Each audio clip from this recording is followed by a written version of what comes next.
Alright guys and gals, welcome to how to write an outline for Mr. Daniel's class. What I want to go through today is what you'll need to be doing. Also want to look at some of the changes on the website, obviously. As I'm sure you're aware, Tuesday and Wednesday, we got a little bogged down with the actual documents themselves and the taking of the notes. Don't mind taking the extra time, just want you to be aware that the assignment has changed on the website. So if you look at Thursday, then we're going to start writing the outline.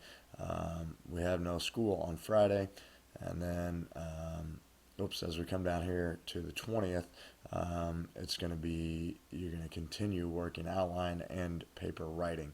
It's my hope that we can get through the outline, but we do also need to be aware that on Thursday of this week, tomorrow, we have the My College Options survey with Ms. Lyons. So please be respectful and give her your attention when you head down there.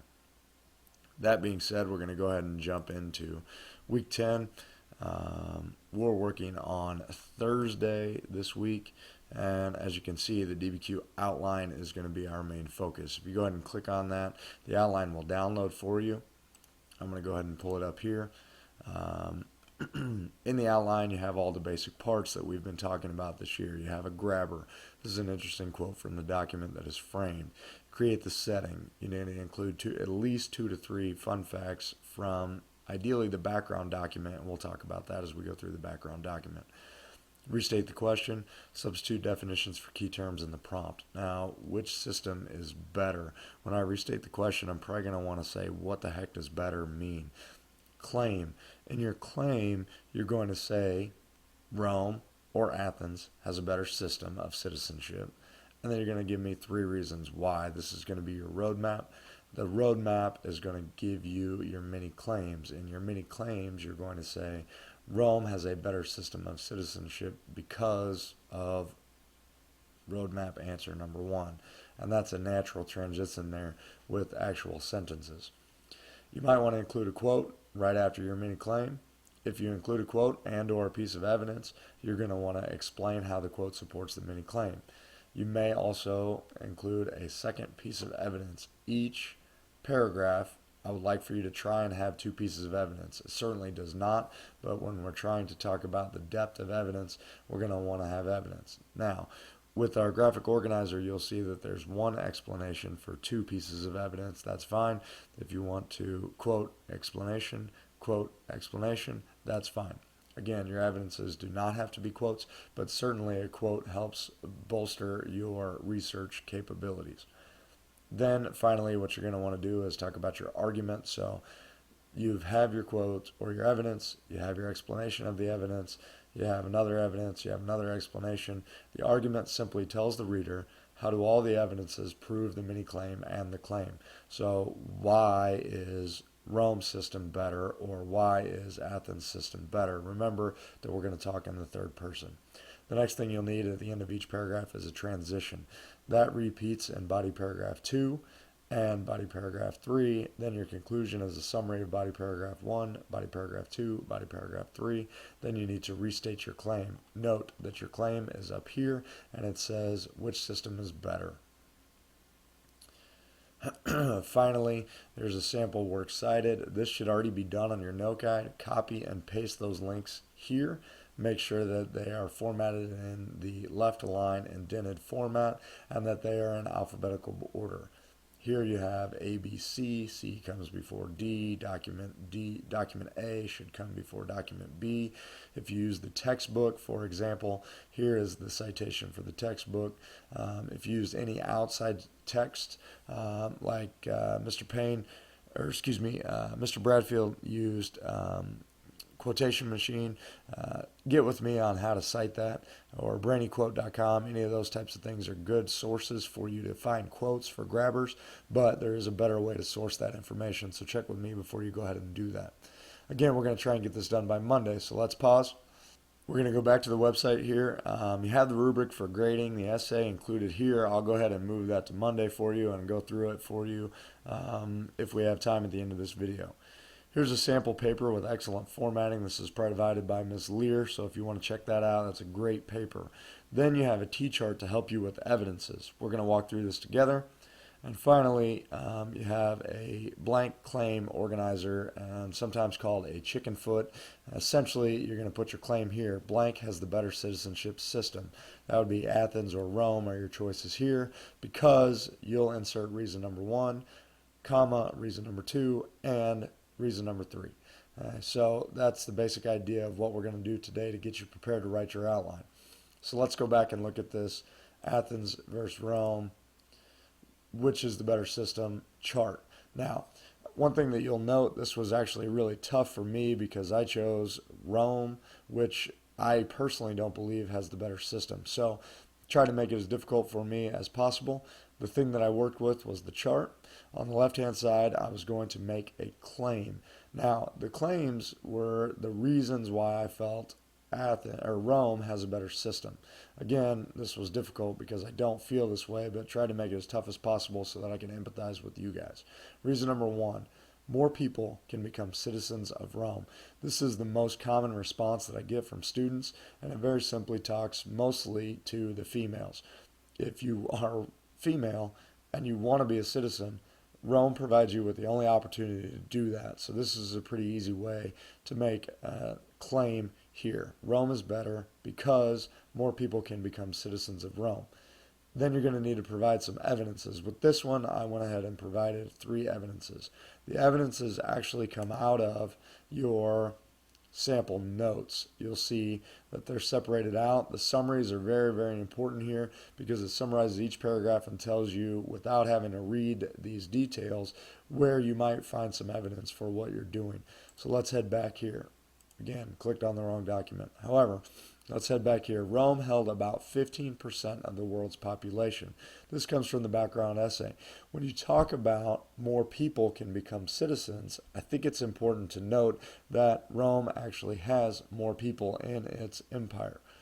The next thing that might be important is that their reasoning behind including more people. Here they show a tradition. Our founder Romulus being one of the 2 twins raised by the she-wolf in the oral tradition of Rome, saying that Romulus was so wise that he fought his enemies and then hailed as fellow citizens several nations on the very same day.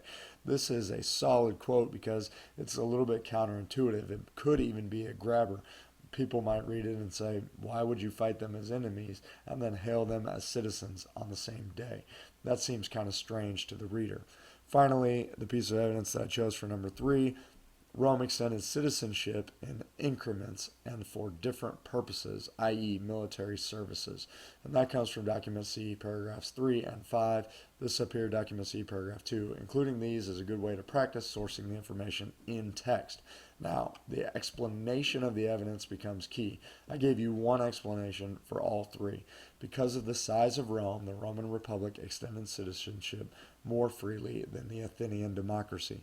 If you want to continue on this, you're going to need to then provide more evidences, I believe. Reason number 2, Rome's system focuses on being a good family member. This is important to me as a parent and a husband. I think the most important thing that you can do as a government is maintain the family unit. Now, I don't think that this extends to modern day examples of the family unit and some of the political bogs that tie people down here. What I do think is that it's good for people to live in their families, respect their families, and in turn respect the government. You could tie this back to the filial piety that is being taught in China. So let us get into the evidence. Free native-born children are citizens in Rome. Document A, paragraph 3. Roman citizens were judged on how they acted towards their families, neighbors, and property. This comes from DBQ Project, paragraph 4. This is the background essay. And then finally, 3 ranking designations. This is a notation telling me that I may want to include the Foederate, Latini, and Peregrini designations as evidence in this paragraph if I feel that it's lacking when I go back through and review. So I've included a possible 3rd here. What I would then say in my explanation is Rome's republic focuses on family roles by ranking citizens on how they interacted with their families. So, bottom line, Rome's system focuses on being a good family member. The explanation after the evidences is Rome's republic focuses on family roles by ranking citizens on how they interacted with their families. This is going to be a natural transition that I've set up here into reason 3. Rome ranked citizens to motivate people to live right. So then here I'm probably going to end up taking this out, and I've included the Latini Foderati Peregrini in my third paragraph, or my third evidence for reason 3. The status of citizens in Rome was determined by the census/censors. The census not only counted the citizens, it ranked them based on marriage, wealth, political relationships, physical fitness, and heritage. Any person not meeting the requirements of the census could be demoted. That comes from document D. It's Walsh, and it's paragraph 1. If you note, in my sample notes, I designated document D as 2 different sources. If you do document D as one source, that would come obviously from paragraph 2. Either is fine in this instance. Now, when we get to the explanation of these evidences, very simply, Rome's system motivated people to live right under the threat of being bumped down the rank or out of office. Another thing you might be able to say here is that it motivated people to live right based on physical fitness, heritage, whether or not they are healthy individuals for society and themselves. So, what you have here is a setup of your evidences, your arguments or explanations, and your claims. Now, when you go back to your paper, then what you've done is you've basically outlined what you think here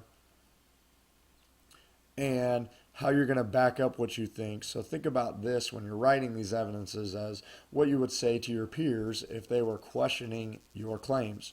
Then finally, the explanation is, okay, so I've provided you with evidence.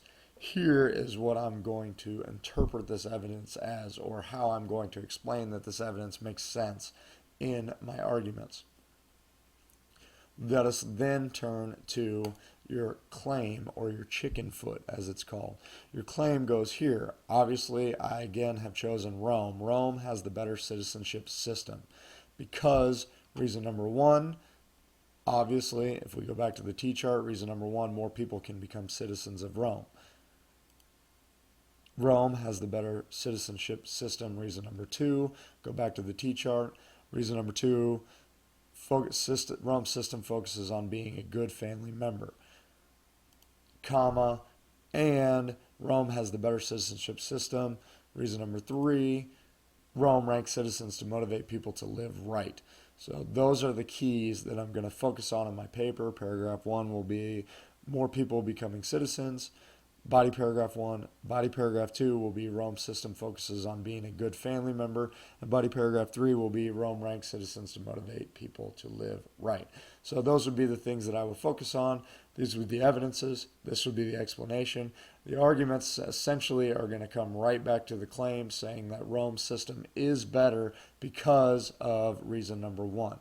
So then basically what you've done, if you're a math connoisseur, is that you're looking at plug and chug when you talk about your outline. So if we roll over here to the DBQ outline, which can be opened by clicking on it, we're going to pull it up. And I like to write my paper before I go ahead and get crazy on my grabber, because oftentimes my paper goes ahead and creates an identity for me that I can personify in my grabber if I like to. So what I would do then is I would talk about 2 to 3 fun facts about the prompt. This is going to be the when, where, why of the background essay. When is this taking place? Where is it taking place? What size is Rome? What size is Athens? A great quote for a grabber as I think about the background information might be, comparing Athens to Rome would be like comparing a flea to an elephant. That's a solid quote, has some good imagery. It might grab a reader and pull them in. Then what you're going to want to do is, after you've created the setting, you're going to restate the question. Essentially, you're going to say, which is the better system, Athens or Rome? When you restate the question, you should substitute definitions for key terms, i.e., which is the better system becomes which citizenship system or extension of citizenship is the best possible option for a state or something of that matter. The claim then simply plug in your chicken foot and your roadmap. Your mini claim becomes that first reason. Rome has the better system because of extending citizenship to more people. Your quote, there's one in the evidence, throw it in there. Make sure to cite it. Explanation, It's at the end, so I'm going to kick this one out. I'm going to roll right into evidence 2. What information from a credible source supports your mini claim and claim? So I'll throw in my evidence 2, make sure to have a source here, and then finally my explanation goes here. Then my argument is going to say Rome has a better citizenship system because it includes more people in its citizenship. Next will be the transition. The transition says while Rome has more citizens included, it also focuses on family relations. So I've told the reader we're talking about citizenship, then we're moving to family relations. I'll go ahead and plug and chug for paragraph 2, plug and chug for paragraph 3, summarize in the conclusion, body 1, 2, 3, restate my claim, and then get to my works cited. Each document that I use up here should go from my sample notes. If, say, I used the background document, I'm going to highlight, Control C, and then go back to my outline on the works cited page. Then I would Control V and paste that thing in there. If you have any questions about the works cited, if you have any questions about your outline, feel free to submit them to the general discussion board. It is my hope that we will get this introduced tomorrow, and then you'll be on your way to Ms. Lyons. We will assess where we're at the end of the day before we get too crazy on whether or not it's due coming back from the weekend. I want to make sure that everybody feels comfortable writing this essay before we go ahead and roll out and come in unprepared on Monday, and people are frustrated and upset. Again, trying to respect your time at home, trying to make sure you have time to do everything you need to do in class.